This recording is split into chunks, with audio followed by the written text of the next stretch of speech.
বাংলাদেশ জাতীয়তাবাদী দল বিএনপি ঢাকা মহানগর উত্তর বিএনপির আওতাধীন বিমানবন্দর থানা আজকের কর্মশালা সম্মানিত সভাপতি সাবেক ছাত্রনেতা বিমানবন্দর থানা বিএনপির আহ্বায়ক জনাব মনির হোসেন, আজকের সভা প্রধান অতিথি মাননীয় ভারপ্রাপ্ত চেয়ারম্যান দেশনায়ক তারেক রহমানের সৃষ্ট আবিষ্কার বাংলাদেশ জাতীয়তাবাদী দল বিএনপির কেন্দ্রীয় নির্বাহী কমিটির ক্রীড়া বিষয়ক সম্পাদক বিশিষ্ট ক্রীড়াবিদ শিক্ষা অনুরাগী বাংলাদেশ জাতীয়তাবাদী দল বিএনপি ঢাকা মহানগর উত্তরকে সুসংগঠিত করার কারিগর, যিনি তৃণমূল নেতাকর্মীদের মন জয় করে বারবার ঢাকা মহানগর উত্তর বিএনপির গুরুদায়িত্ব পালন করছেন, ঢাকা মহানগর উত্তর বিএনপির সংগ্রামী আহ্বায়ক জনাব আমিনুল হক। আজকের সভায় বিশেষ অতিথি, আজকের সভার মধ্যমণি মাননীয় ভারপ্রাপ্ত চেয়ারম্যান জনাব তারেক রহমান, যিনি 18 কোটি বাঙালির মাঝখান থেকে 18 কোটি বাংলাদেশি মধ্যমণি, যাকে মাননীয় ভারপ্রাপ্ত চেয়ারম্যান তার উপদেষ্টা হিসেবে নিয়োগ দিয়েছিলেন, মাননীয় ভারপ্রাপ্ত চেয়ারম্যান জনাব তারেক রহমানের উপদেষ্টা 31 দফার রূপকার, চাঁদপুরের কৃতি সন্তান, আমাদের চাঁদপুরের গর্ব ডক্টর মাহাদি আমিন। আজকের এই সভায় বিশেষ অতিথি আন্দোলন সংগ্রামের সাহসী যোদ্ধা ঢাকা মহানগর উত্তর বিএনপির সম্মানিত সদস্য সচিব সাবেক ছাত্রনেতা উত্তরার মাটি ও মানুষের নেতা জনাব মোস্তফা জামাল। প্রিয় নেতৃবৃন্দ, বক্তব্য প্রধান অতিথি বিশেষ অতিথিবৃন্দ দিবেন। শুধু দুইটি কথা বলতে চাই।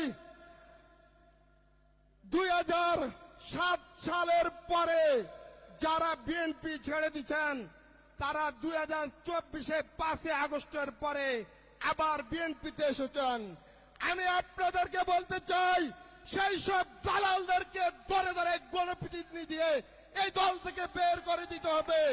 তাদের সাথে আমাদের কোন ধরনের সম্পর্ক রাখা যাবে না। প্রিয় নেতৃবৃন্দ, স্পষ্ট ভাষায় কথা বলতে চাই,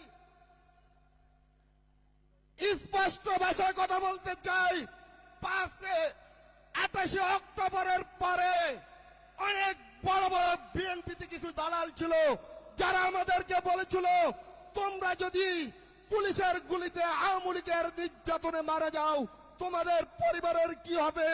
কিন্তু তোমরা এখন আর আন্দোলন করে লাভ নাই, আওয়ামী লীগের পতন ঘটাতে পারবে না, তোমরা পরিবার হারাবা, তোমরা নিজেরা হারিয়ে যাবা। এই কথা বলার পরও 28 অক্টোবরের পরে 5 আগস্ট পর্যন্ত যারা রাজপথে ছিলেন, আগামীতে তাদেরকে বিএনপি সহ প্রতিটা অঙ্গ সহযোগী সংগঠনে মূল্যায়ন করতে হবে। কোন ধরনের আত্মীয়তার প্রভাব দেখে যদি কেউ আসে, তাকে প্রতিরোধ করতে হবে। আত্মীয়তার বন্ধন চলবে না। রাজপথের বীর যোদ্ধাদের মূল্যায়নের সময় এসেছে। প্রতিটা অঙ্গ সংগঠনে এবং বিএনপিতে এখন রাজপথের বীর যোদ্ধাদের মূল্যায়ন করা হবে। আমাদের মহানগরের অভিভাবক জনাব আমিনুল হক ভাই বলেছেন, এখন আর কোন রাজপথের বীর যোদ্ধা তার পরিচয়ের জন্য কোন অঙ্গ সংগঠনের কাছে যেতে হবে না, বিএনপির কাছে যেতে হবে না।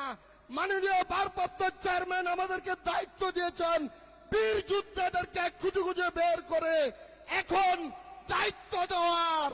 তাই আমরা কথা দিচ্ছি, ঢাকা মহানগর উত্তর স্বেচ্ছাসেবক দলে যারা 28 অক্টোবর থেকে 5 আগস্ট পর্যন্ত রাজপথে ছিলেন, তাদের প্রত্যেককে এখন মূল্যায়ন করা হবে। কোন ধরনের হাইব্রিড 90 আওয়ামী লীগ বিএনপিতে আসতে দিব না। যদি আসে আপনাদেরকে সাথে নিয়ে আমিও প্রতিরোধ করব ইনশাআল্লাহ। প্রিয় নেতৃবৃন্দ, এই রাজপথে আন্দোলন করতে গিয়ে স্বেচ্ছাসেবক দল ঢাকা মহানগর উত্তরের তৎপর্যাপ্ত 13টি প্রাণ জড়িয়েছিল শুধু স্বেচ্ছাসেবক দল করে। এর মধ্যে অন্যমত ছিল শহীদ আনোয়ার, জুবায়ের, ফারুক, মনির সহ আমাদের 13 জন নেতৃবৃন্দ প্রাণ দিয়েছে। শ্রদ্ধার সাথে স্মরণ করছি সেই সব বীর যোদ্ধাদের। ধন্যবাদ। বাংলাদেশ জাতীয়তাবাদী স্বেচ্ছাসেবক দল জিন্দাবাদ। শহীদ রাষ্ট্রপতি জিয়াউর রহমান অমর হোক। দেশনেত্রী বেগম খালেদা জিয়া জিন্দাবাদ। তারেক রহমান জিন্দাবাদ, জিন্দাবাদ, জিন্দাবাদ।